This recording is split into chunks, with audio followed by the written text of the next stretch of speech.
Hello दोस्तों, आप लोगों का बहुत बहुत स्वागत है एमबीसी नर्सिंग क्लासेस में। आज का हमारा जो टॉपिक है वो ब्लड सर्कुलेटरी सिस्टम है। ठीक है, ब्लड सर्कुलेटरी सिस्टम के बारे में आज हम बात करेंगे, यानी रक्त परिसंचरण तंत्र। रक्त परिसंचरण तंत्र के अंदर देखिए क्या होता है कि ब्लड हमारा पूरी बॉडी के अंदर सर्कुलेट होता है। ठीक है, और जो हार्ट है इसके अंदर वो ब्लड को पंप करने का काम करता है, यानी पूरी बॉडी में पहुँचाने का काम करता है, और ब्लड हमारी पूरी बॉडी में सर्कुलेट होता है, इसलिए इसे ब्लड सर्कुलेटरी सिस्टम कहते हैं। अपन ब्लड सर्कुलेटरी सिस्टम को दो पार्ट्स में पढ़ने वाले हैं। आज हम ब्लड के बारे में बात करेंगे, फिर अपन हार्ट के बारे में बात करेंगे, और लास्ट में अपन सर्कुलेटरी सिस्टम यानी सर्कुलेशन के बारे में बात करेंगे। तो इनकी एक वीडियो बन जाएगी, और ब्लड की और ब्लड ग्रुप की अपन आज की वीडियो में बात करने वाले हैं। ठीक है, चलिए सबसे पहले हम ब्लड के बारे में बेसिक्स बात कर लेते हैं। तो देखिए, ब्लड जो है उसके अध्ययन को क्या कहा जाता है? हीमेटोलॉजी। इसके अंदर हीम जो शब्द है इसका मतलब होता है ब्लड, और लोगोस का मतलब होता है स्टडी, यानी ब्लड की स्टडी को क्या कहा जाता है? हीमेटोलॉजी कहा जाता है। ब्लड एक प्रकार का क्या है? कनेक्टिव टिश्यू है, यानी कि रक्त एक प्रकार का संयोजी ऊतक है। संयोजी ऊतक से क्यों कहा जाता है? क्योंकि ये शरीर को यानी बॉडी के जितने भी ऑर्गन्स हैं उनको कनेक्ट करके रखता है या जोड़ के रखता है आपस में, इसलिए इसे कनेक्टिव टिश्यू कहा जाता है। एक यहाँ पे इंपॉर्टेंट शब्द है, ये फ्लूइड है, यानी कि ये तरल संयोजी ऊतक है। ठीक है, चलिए ब्लड क्या है? एक नेचुरल कोलॉइड है। कोलॉइड का मतलब क्या होता है कि एक पदार्थ, ऐसा पदार्थ जो कि यदि उसे हम छाने तो छानने के बाद वो क्या बन जाएगा? उसके ऊपर छलनी के ऊपर बहुत सारी चीज़ें रह जाएंगी। ठीक है, पूरा कंप्लीट वो छन के नहीं जाएगा। जैसे पानी है, पानी को आप छलनी से छानिए तो वो पूरा नीचे छन के चला जाता है, लेकिन आप दूध को छानिए तो दूध के ऊपर मलाई वगैरह थोड़ा सा जो पदार्थ है वो ऊपर रह जाता है। इसी तरीके का रक्त है, तो दूध क्या है? एक प्रकार का कोलॉइड है। इसी प्रकार से ब्लड है, वो भी एक क्या है? नेचुरल कोलॉइड है। ब्लड को आप छानेंगे छलनी से या किसी भी चीज़ से तो वो पूरा कम्प्लीटली बाहर नहीं आ पाएगा। ठीक है, चलिए इसके पीएच की बात करें तो ये हल्का सा एल्कलाइन यानी कि क्षारीय होता है। पीएच की बात करें तो ये 7.35 या से लेके 7.45 तक इसका पीएच होता है। विस्कोसिटी यानी कि श्यानता की बात करें तो 3 से 4 टाइम गुना ज़्यादा होती है पानी से। श्यानता का मतलब क्या होता है कि किसी भी पदार्थ का या द्रव का बहने का गुण क्या कहलाता है? उसकी श्यानता कहलाती है, यानी या फिर विस्कोसिटी कहलाती है। तो पानी है, उसको आप लुढ़काइए, वो एक ही बार में निकल जाएगा। ठीक है, पूरा फैल जाएगा। लेकिन वहीं शहद की बात करें तो शहद को अपन सीसी से बाहर निकालते तो वो काफ़ी सारी टाइम लगता है उसको बाहर निकालने में। इसी तरीके से ये रक्त भी कितना विस्कस होता है, यानी कि ये पानी से 3 से 4 टाइम ज़्यादा क्या होता है? विस्कस होता है या श्यान होता है। ठीक है, वॉल्यूम की बात करें तो 5 से 6 लीटर ये एवरेज पाया जाता है। यदि हम महिलाओं या पुरुष की बात करें तो उनमें डिफरेंस पाया जाता है ब्लड के मात्रा को लेकर। यदि हम पुरुष की बात करें तो पुरुष में 5.5 से 6 लीटर के आसपास ब्लड पाया जाता है, और अगर फीमेल की बात करें यानी महिलाओं की बात करें तो उनमें 5 लीटर ब्लड पाया जाता है। अब यहाँ पे क्वेश्चन आता है कि महिलाओं के अंदर जो ब्लड है यानी रक्त है वो कम क्यों पाया जाता है? तो इसका रीज़न ये है कि एक तो महिलाओं के अंदर हीमोग्लोबिन की मात्रा कम पाई जाती है। ठीक है, ऑटोमेटिक सी बात है, जब हीमोग्लोबिन की मात्रा कम पाई जाएगी तो ब्लड भी कम पाया जाएगा। ठीक है, और दूसरी चीज़ क्या होती है कि जो लेडीज़ होती हैं उनको हर मंथ मेंस्ट्रुअल साइकिल आती है, तो उनकी बॉडी से ब्लड का लॉस हो जाता है। 300 से 400 ml ब्लड का नेचुरली जो लॉस है वो हो जाता है एवरी मंथ। तो इस वजह से उनके अंदर ब्लड की मात्रा काफ़ी कम होती है। ठीक है, फॉर्मेशन की बात करें तो ब्लड का फॉर्मेशन जब बच्चा पेट में होता है यानी वो भ्रूण होता है, एम्ब्रियो होता है, तो उसके अंदर लीवर के अंदर आपके फॉर्मेशन होता है किसका? ब्लड का। और जब वो एडल्ट हो जाता है तो बोन मैरो यानी कि हड्डियों के अंदर एक मज्जा पाई जाती है। जैसे आप हड्डियों की संरचना देखेंगे उसमें जाली जाली जैसी चीज़ें पाई जाती हैं, उसे ही क्या कहा जाता है? बोन मैरो कहा जाता है। तो बोन मैरो के अंदर एडल्ट में ये ब्लड जो है वो बनता रहता है, लेकिन एम्ब्रियो के अंदर बोन है वो डेवलप नहीं हुई है तो बोन मैरो भी नहीं बना है, तो इसलिए वहाँ पर किस में पाया जाएगा? लीवर के अंदर इनका फॉर्मेशन ब्लड का होता रहता है। अब बात करते हैं ब्लड को स्टोर करने का काम कहाँ होता है। तो देखिए, कई सारे लोग समझते हैं कि ब्लड को हार्ट स्टोर करता है। जी नहीं, यदि ब्लड हार्ट में स्टोर हो जाएगा तो बहुत बड़ी प्रॉब्लम हो सकती है। तो ब्लड को स्टोर करने का काम कौन करता है? स्प्लीन, जिसे हिंदी में कहा जाता है प्लीहा। ठीक है, या फिर तिल्ली। ये हमारे जो किडनी है उनके पीछे की तरफ एक ऑर्गन पाया जाता है। ठीक है, इसके अंदर ब्लड जो है स्टोर होता है। उसके अलावा जब हमारी जो ब्लड सेल्स हैं, ब्लड कार्पसेल्स हैं, वो जब डेड हो जाती है या उनकी जो लाइफ साइकिल पूरी हो जाती है उसके बाद वो स्टोर भी कहाँ जाके होती हैं? स्प्लीन के अंदर ही वो स्टोर होती हैं। तो फिर हम कहें इसको ही, स्प्लीन को ही क्या कहा जाता है? कब्रिस्तान कहा जाता है आरबीसीज का, वो हम आगे बात करेंगे। तो ये बेसिक सी बात थी किसकी? ब्लड के बारे में हमने बेसिक जानकारी करी। दूसरी बात करें, इसका जो कलर है वो रेड होता है। क्यों होता है? क्योंकि इसमें हीमोग्लोबिन पाया जाता है, और हीमोग्लोबिन के अंदर जो मेन कंपोनेंट है वो क्या है? फेरस, यानी कि लोहा आपका मेन कंपोनेंट है हीमोग्लोबिन का, और हीमोग्लोबिन से क्या बनता है? आपका ब्लड बनता है। चलिए अब ब्लड के अपन कॉम्पोजिशन की बात कर लेते हैं। तो इस डायग्राम के अंदर आप देख पा रहे हैं कि ये ब्लड है। ब्लड को आपने एक टेस्ट ट्यूब में रखा, टेस्ट ट्यूब के बाद इसको सेंट्रीफ्यूगेशन किया जाता है इनका, ठीक है। सेंट्रीफ्यूगेशन के दौरान क्या होता है कि इसको काफ़ी तेज़ घुमाया जाता है, ठीक है। काफ़ी तेज़ घुमाने के बाद इसमें 3 पोर्शन बन जाते हैं। एक ऊपर आ जाता है येलो कलर का प्लाज्मा, फिर एक बीच में वाइटिश कलर का बन जाता है आपका बफी कोट, और लास्ट में रेड कलर का रह जाता है आपका एरिथ्रोसाइट्स, ठीक है। तो यानी कि हमारी समझ में क्या आया कि जो कंपोजिशन है वो प्लाज्मा जो बन रहा है आपका वो ब्लड का, टोटल ब्लड का बना रहा है 55%, और शेष आपकी जो ब्लड कार्पेसल्स हैं वो बना रही हैं 45%, ठीक है। तो इस तरीके से आपके जो ब्लड का कंपोजिशन हो रहा है, यानी प्लाज्मा जो बना रहा है वो 55% बना रहा है, और शेष आपका 45% क्या है, ब्लड कार्पेसल्स है, जिनमें आपकी आरबीसी, डब्ल्यूबीसी, प्लेटलेट्स, ये सारी चीज़ें आ जाती हैं। सबसे पहले अपन प्लाज्मा की बात कर लेते हैं। तो प्लाज्मा जो है वो लिक्विड स्टेट है किसकी, ब्लड की लिक्विड स्टेट बनाने में प्लाज्मा जो है आपका हेल्प करता है, और ये ब्लड का 55%, लगभग 55% ये ब्लड का होता है, ठीक है। और यदि हम प्लाज्मा के कलर की बात करें तो पेल येलो कलर का, यानी कि हल्के पीले कलर का ये होता है, और इसके अंदर क्या पाए जाते हैं, सॉल्ट्स, न्यूट्रिएंट्स, वाटर और एंजाइम। अब देखिए प्लाज्मा जो है वो आपका पीले कलर का है, उसके अलावा जो शेष चीज़ें बच जाती हैं वो आपके रेड कलर की, वाइट कलर की, वो ब्लड कार्पेसल्स हो जाती हैं, ठीक है। तो प्लाज्मा के बारे में हमने जान लिया। आगे अपन बढ़ते हैं, थोड़ा सा एक बार हम इसको डायग्राम से, चार्ट के थ्रू समझ लेते हैं। तो देखिए सबसे पहले हमने प्लाज्मा देख लिया, प्लाज्मा हो गया अलग। अब बाकी की चीज़ें जो बच जाती हैं उन्हें अपन कहते हैं ब्लड कार्पेसल्स, जो कि कितने प्रोपोर्शन भाग बना रही हैं, 45% भाग बना रही हैं, ठीक है। इस 45 के अंदर 3 चीज़ें आती हैं, देखिए ल्यूकोसाइट्स, प्लेटिलेट्स और एरिथ्रोसाइट्स। एरिथ्रोसाइट्स जो हैं उनको बोला जाता है आरबीसी, रेड ब्लड कार्पेसल्स। जो ल्यूकोसाइट्स हैं उनको बोला जाता है शॉर्ट फॉर्म में डब्ल्यूबीसी, यानी कि वाइट ब्लड कार्पेसल्स, और प्लेटिलेट्स को बोला जाता है प्लेटिलेट्स ही बोला जाता है। जो इरेथ्रोसाइट्स हैं या ल्यूकोसाइट्स हैं, इनके टेक्निकल टर्म्स हैं, लेकिन हमें सिंपल भाषा में क्या बोलते हैं, आरबीसी, डब्ल्यूबीसी, प्लेटलेट्स, ठीक है। आरबीसी का कोई टाइप नहीं होता, प्लेटलेट्स का भी कोई टाइप नहीं होता, लेकिन ल्यूकोसाइट्स जो हैं उनका एक विशेष टाइप्स होते हैं, 2 प्रकार के होते हैं, ग्रेन्युलोसाइट्स, ठीक है, और दूसरी होती है ग्रेन्युलोसाइट। ग्रेन्युलोसाइट वो होती हैं जिनमें कण पाए जाते हैं या फिर जिनकी संरचना कणनुमा होती है, उन्हें अपन ग्रेन्युलोसाइट कहते हैं। और जिनमें कण नहीं पाए जाते या अकणीय हिंदी में, ठीक है, उन्हें अपन क्या कहते हैं, एक ग्रेन्युलोसाइट कहा जाता है। ग्रेन्युलोसाइट जो है वो 3 प्रकार की होती हैं, न्यूट्रोफिल्स, बेसोफिल्स, यूसेनोफिल्स। इनका कोई खास काम नहीं है, ठीक है, ये सिर्फ जो कंपोजिशन है किसके, ल्यूकोसाइट्स के प्रकार हैं, लेकिन इनका खास काम नहीं है। जो अपने खास काम की आती हैं वो हैं लिम्फोसाइट्स और मोनोसाइट्स। ये देखिए जब डब्ल्यूबीसी के अपन आगे काम पढ़ेंगे तो डब्ल्यूबीसी का जो मेन काम होता है वो होता है हमारे शरीर की रक्षा करना, जो बाहर के पैथोजेंस हैं या कोई बैक्टीरिया, वायरस है, इन सबसे सुरक्षा करना। तो इन सबसे सुरक्षा करने में कौन महत्वपूर्ण भूमिका निभाती है, एक ग्रेन्युलोसाइट्स जो हैं, जैसे कि लिम्फोसाइट और मोनोसाइट। जो लिम्फोसाइट हैं वो बनाती हैं आपकी टी सेल या बी सेल, और टी सेल और बी सेल किसका निर्माण करती हैं आप खूब जानते हैं, ये बनाते हैं आपके क्या, एंटीबॉडीज़। तो लिम्फोसाइट से क्या बनती हैं, एंटीबॉडीज़ बनती हैं। और मोनोसाइट्स क्या करती हैं, मोनोसाइट मैक्रोफेजेस कोशिकाओं का निर्माण करती हैं, जिससे कि डायरेक्ट ही आपका क्या बन जाता है, ये जो मोनोसाइट्स कोशिकाएं होती हैं सीधे ही पैथोजेंस को जाके अटैक करके उसको कैप्चर करके मार के खा जाती हैं। तो एक ग्रेन्युलोसाइट कोशिकाएं जो हैं, ल्यूकोसाइट्स की जो टाइप हैं, वो ही किस में हेल्प करती हैं, हमारी शरीर की सुरक्षा करने में हेल्प करती हैं। तो 3 चीज़ें हमने पढ़ ली, आरबीसी, प्लेटलेट्स और ल्यूकोसाइट्स। अब इनको डिटेल में पढ़ते हैं। चलिए सबसे पहले अपन आरबीसी की बात करते हैं, यानी रेड ब्लड सेल्स की। तो आप इस कॉम्पोजिशन के अंदर देख पा रहे हैं, ये प्लाज्मा अपन ने कंप्लीट कर लिया। इसके बाद इरेथ्रोसाइट्स जो हमें रेड कलर का दिखाई दे रहा है, इन्हें ही क्या कहा जाता है, आरबीसी या फिर रेड ब्लड सेल्स। तो रेड ब्लड सेल्स के अंदर हीमोग्लोबिन पाया जाता है, जो क्या है, एक प्रकार का प्रोटीन है, ठीक है। यदि हम ब्लड में इनकी संख्याओं की बात करें तो सबसे ज़्यादा इनकी संख्या पाई जाती है पूरे ब्लड के अंदर, यानी कि 5 मिलियन प्रति डेसीलीटर। एक मात्रक है इनका नापने का, प्रति डेसीलीटर। तो 1 डेसीलीटर में 5 मिलियन यानी कि 50 लाख कोशिकाएं पाई जाती हैं, ब्लड सेल्स यानी रेड ब्लड सेल्स पाई जाती हैं। दूसरी बात करें कि ये कहाँ बनती हैं, तो ये बोन मैरो के अंदर प्रोड्यूस होती हैं, और इनका जो काम है वो क्या है, ऑक्सीजन को ले जाना बॉडी के लिए और कार्बन डाइऑक्साइड को वहाँ से निकाल के लाना। तो हम बात करें कि ऑक्सीजन और कार्बन डाइऑक्साइड का परिवहन का काम कौन करता है, यानी ट्रांसपोर्टेशन का काम कौन करता है, तो ब्लड करता है। और ब्लड के अंदर कौन करता है, आरबीसी करता है। और आरबीसी किससे बना हुआ है, हीमोग्लोबिन से। तो हीमोग्लोबिन ऑक्सीजन को अपने अंदर बाइंड कर लेता है और जहाँ से उसको लाना होता है ला के वो रख देता है, ठीक है। तो ट्रांसपोर्टेशन का काम कौन कर रहा है, आरबीसी कर रही है, रेड ब्लड कार्पेसल्स कर रही हैं। एक खास बात इनकी कि इनके अंदर केंद्रक नहीं पाया जाता और लाइसोसोम भी इनके अंदर एब्सेंट होता है। दूसरी चीज़, हीमोग्लोबिन इनके अंदर प्रेजेंट होता है। इनकी अपन लाइफ स्पेन की बात करें तो 120 दिन इनकी क्या होती है, लाइफ स्पेन होती है, लाइफ टाइम इनका 120 दिन के बाद ये नष्ट हो जाती हैं। एक और चीज़ इनकी कि इनका जो आकार होता है वो बाई कॉन्केव होता है, बाई कॉन्वेक्स होता है, यानी कि द्विउत्तल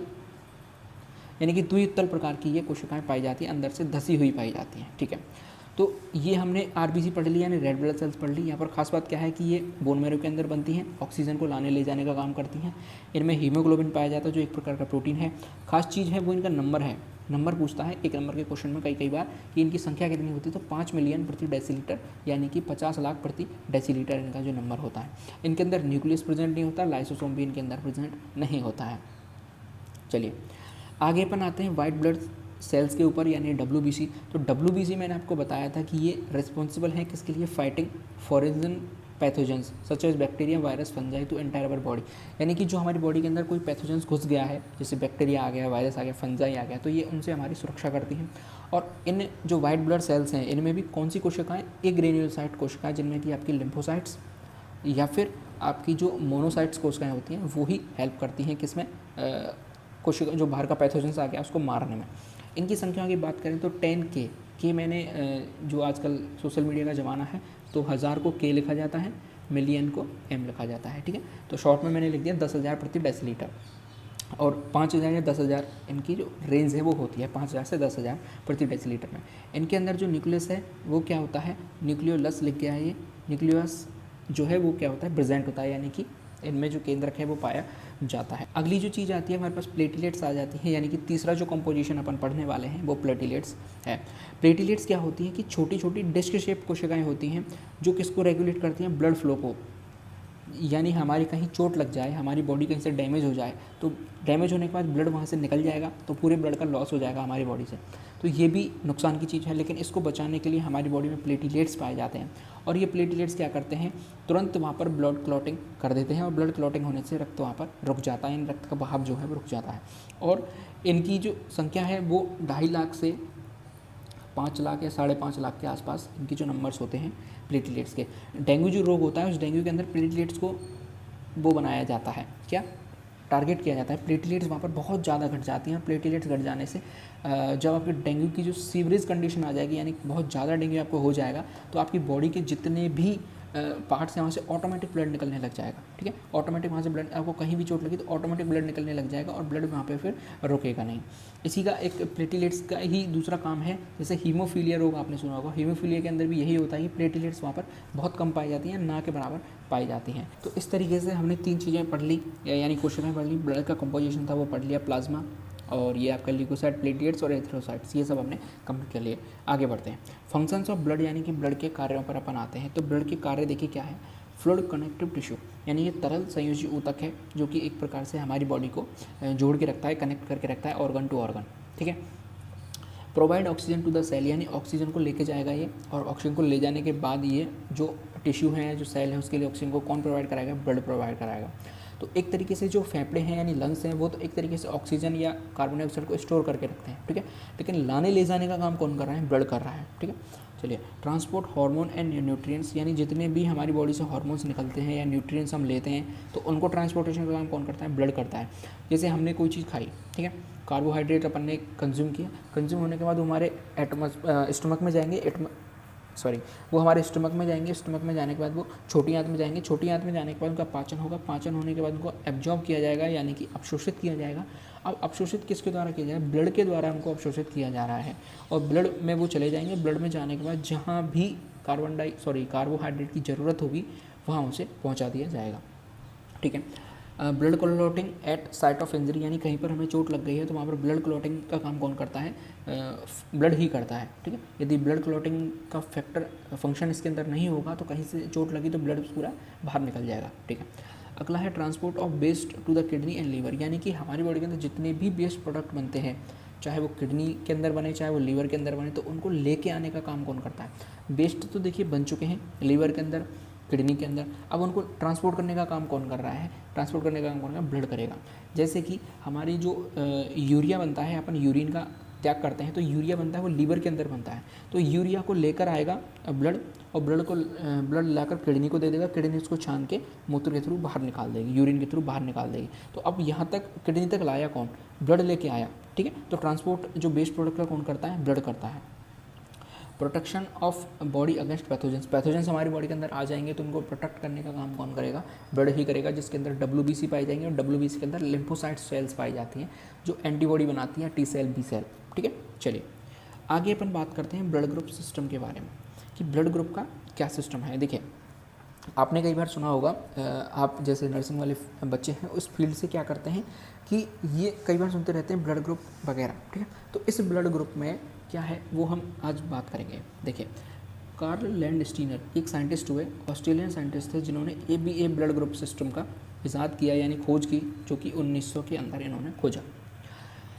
जब अपन एक जैसे आपने हॉस्पिटल वगैरह में देखा होगा कि एक को यदि ब्लड की ज़रूरत है तो सबसे पहले देखा जाता है कि उनके ब्लड ग्रुप मैच कर रहे हैं या नहीं कर रहे हैं। तो क्यों हमें ब्लड ग्रुप मैच करने की ज़रूरत पड़ती है? यदि ब्लड ग्रुप मैच ना हो तो क्या हो सकता है, और ब्लड ग्रुप होता क्या है, तो इसके बारे में अपन डिटेल में बात करेंगे। तो देखिए ड्यूरिंग द ब्लड ट्रांसफ्यूशन यानी कि ब्लड को एक्सचेंज करने के दौरान the most important group system explained as ABO system and the Rhesus system. यानी दो हमें ब्लड ग्रुप सिस्टम मिले, सबसे पहले ABO सिस्टम मिला जो कि हमारा चल रहा है, और दूसरा मिला रीसस सिस्टम। इसके बारे में, रीसस के बारे में मैं आपको बताऊंगा क्या होता है। तो ABO के बारे में सबसे पहले अपन बात कर लेते हैं। The ABO blood group system consist of 4 type of blood group, यानी ABO के अंदर 4 ब्लड ग्रुप बताए गए। कौन से? A, B, AB और O। ठीक है, एंटीजन और एंटीबॉडीज़ के आधार पर बताया गया है कि रेड ब्लड सेल्स और प्लाज्मा के अंदर कौन सी एंटीजन पाया जा रहा है और कौन सी एंटीबॉडीज़ प्लाज्मा के अंदर पाई जा रही है। वो अब मैं आपको बताऊंगा आगे कि किस तरीके से हम पहचान कर सकते हैं कि कौन सा ब्लड ग्रुप किसके अंदर है और किस ब्लड ग्रुप की क्या पहचान है। ठीक है, जो एंटीजन और एंटीबॉडीज़ होती हैं वो दोनों ही क्या होते हैं? प्रोटीन मॉलिक्यूल होते हैं। और जो एंटीजन है वो रेड ब्लड सेल्स के ऊपर पाया जाएगा और एंटीबॉडीज़ किसके अंदर पाई जाएगी?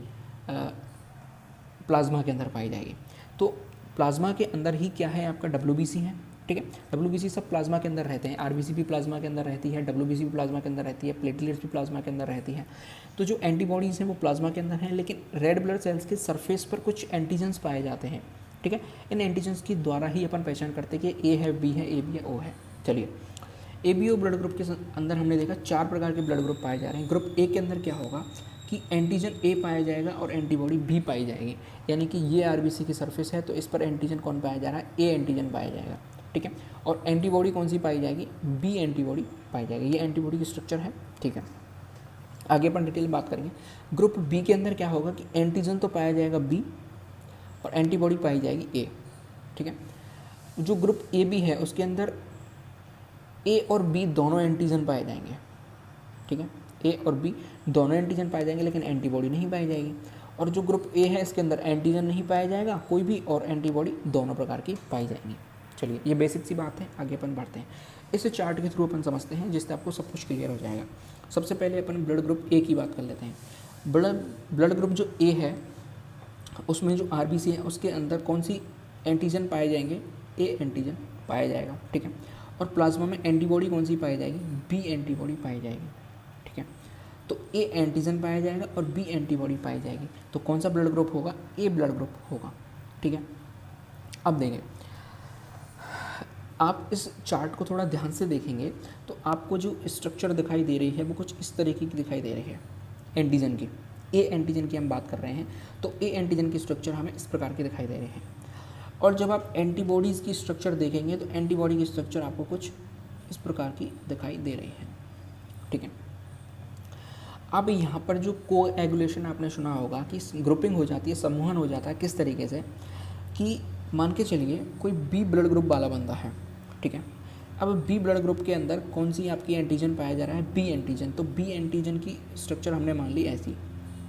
ठीक है, B एंटीजन की अपन ने स्ट्रक्चर मान ली ऐसी, और B वाले को अपन ने चढ़ा दिया A ब्लड ग्रुप वाले के अंदर। ठीक है, तो और A की जो एंटीबॉडी थी वो कैसी थी? ऐसी। ठीक है, अब B के जो RBC थी उसके ऊपर एंटीजन कौन सा पाया जा रहा है? इस प्रकार का, और एंटीबॉडी कौन सी है? A के अंदर इस प्रकार की।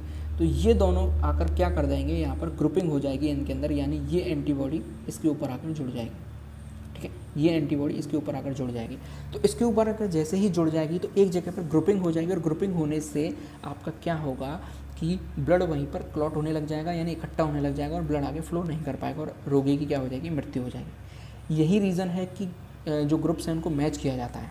एक बार फिर से समझिए जो ग्रुप ए है उसके अंदर एंटीजन किस प्रकार का पाया जा रहा है, यानी कि गोल उसकी टोपी है, यानी संरचना उसकी गोल है, ठीक है।